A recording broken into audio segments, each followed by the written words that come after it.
Hello, this is Joe Pryor, the virtual real estate team in Oklahoma, where we specialize in new residential construction for investors in the Oklahoma City and the Tulsa market. A constant question I get with new investors into the Oklahoma market is, how many bedrooms should I have in the rental? Should it be 3 or should it be 4? And my absolutely unequivocal answer is it depends.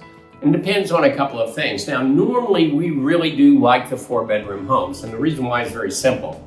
If somebody needs a 4-bedroom home, they have 2 children, but they want an extra room for a study or a playroom, or they have 3 kids and they've got to have a 4-bedroom, that is all they're going to rent.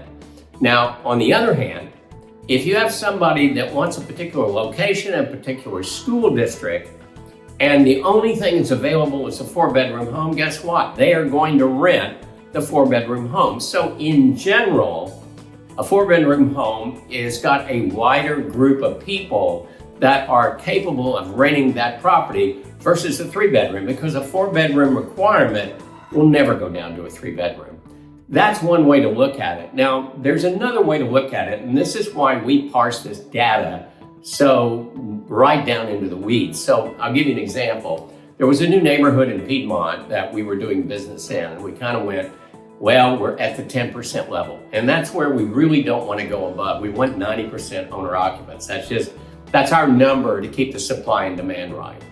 But when we dug down into the numbers, what we found out is virtually every house in that neighborhood at that time, now it was still building, there were still more houses coming, so we knew we could sell some more, but they were all 1,700 square foot 4-bedrooms, because at that time we had corporate buyers in the Oklahoma market. And so they were just like, okay, this is all we want. It's a 4-bedroom, 1,700 square foot home. That's also bad, by the way. Oh, well, we're only at 10%. They're all the same houses, which supply and demand tells you that's going to be a real problem. So what we did is we evaluated everything else that was in there, and we found something remarkable.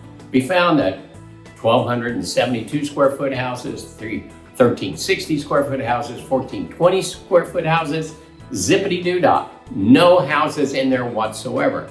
So what we did in that case is we recommended to certain investors to buy the 3-bedroom for 2 reasons. First of all, supply and demand. There was great demand, but there was no supply. Number 2 is $30,000 less in cost or $20,000 less in cost.